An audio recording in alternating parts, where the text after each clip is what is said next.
One. Yeah, we're back yet again. And we figured out our positioning problem. We did a little research, which the internet itself is perfect for. Um, this info I found on. Well, let me show you first. If you don't know already, you can test your responsiveness. Um, right in your if you have Chrome browser. You can test it right in your Chrome browser. This is what mine looks like on the smallest of mobile phones. So, I mean, you can still actually, it's a little weird. I could probably fix this somehow. But I mean, you can still work it, but it looks like crap. And you get out to like a big normal kind of mobile phone, and it's not the worst thing in the world. I mean, I bet I could put a media query in that would hide this or make it horizontal or something. I could definitely do something like that. You get out to a tablet, and you're doing pretty good with a tablet.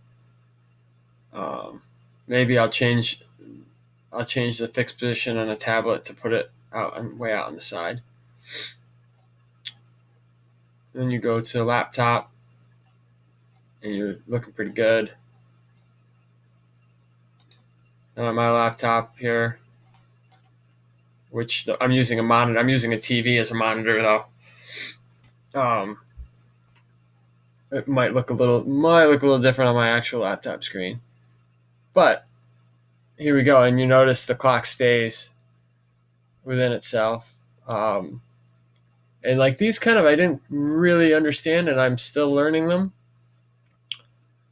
But basically, um,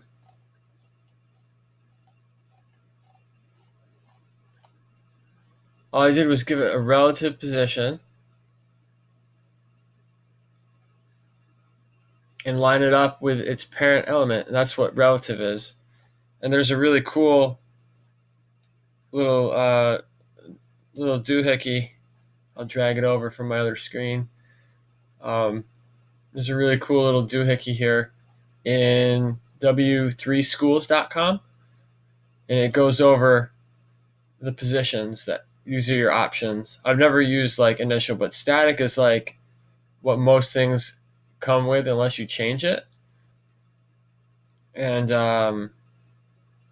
it just static just means that it renders it in order as seen in your HTML. So I don't even think it acknowledges the left and top here.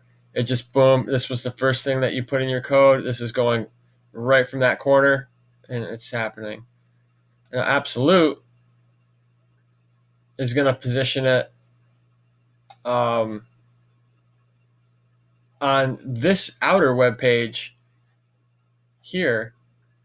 It's static. It was inside of its parent element, which was this box. That's static. And then absolute, when you add that, it's absolute to the whole web page. So now 10 over, 100 down, the whole web page. Initial, I don't really care about. Fixed is like it's not moving no matter what you do. They should have made this page bigger so you could really scroll and see it. But fixed just means it's not going in. It's always in the same spot on your screen. It doesn't move with the rest of the page. And relative is relative to the parent. The parent. So if you set, see how it doesn't move when the parent's moving, and it's moving, but it's staying within the same structure as the parent. Where here it's staying in the same structure as the parent, but the parent in this case is the whole entire. And here it's just staying in position. Here it does too, but it doesn't take into account the position elements that you customize. It's just its normal in writing position. So that's how I was able to do that. And then I had to redefine some of the. I had to move the z-index onto the SVG itself, because what I ended up doing was, before relative was not working, because before I had my progress bar outside. It wasn't even inside of the wrap. It was like the last thing on the page, so it was just like the very last thing, and it was only a child of the body. So it was like, my body tag would be here, and it wasn't inside of anything except the body. So I had it relative, I had that right, but I did not have the right parent. So once I dragged it, copied and pasted it up here, for my SVG, I have an SVG container. I just put an extra container around the SVG, and it's also within the column and row structure. So that's a similar thing from Materialize and Bootstrap. They have the preset columns and rows, which I use down here to make everything equal and stuff, like all here and here. Just like it's just a 4-column, 2-row, 4-column web page with the button is fixed. So, and to be honest with you, I mean, if you keep this button,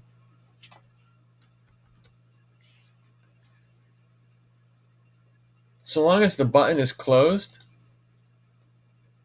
whoa.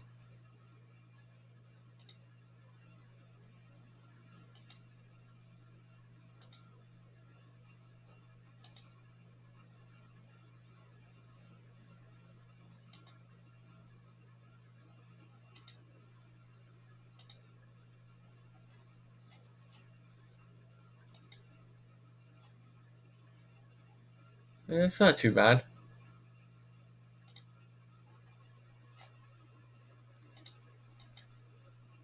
Hey, where's the button?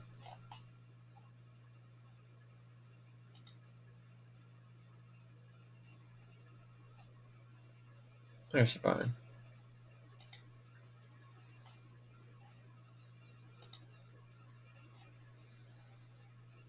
So that doesn't look too bad on mobile. Well, it looks different than we looked at it before. That's another story. Who knows? I'm not that good at programming for mobile yet, but I've used some queries, some media queries before that helped. What it looks like in full page here, I wonder. Oh, it looks pretty good. But the bottom line is, the key was moving it inside of the SVG container next to the SVG, and then just making it relative, which positions it. And I just sat there and like doohickeyd it up, lined it up until everything lined up just right. I just played with it until I got it. With the quick preview here, it makes it really easy to do. But that's a little bit on positioning, which I hadn't really understood as well as I do now that I've done that.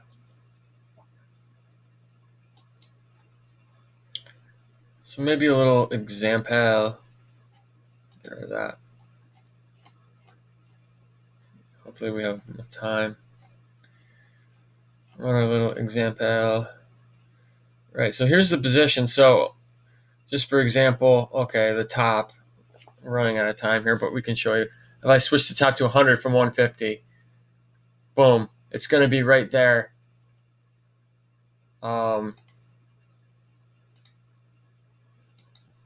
It's going to be right there no matter what.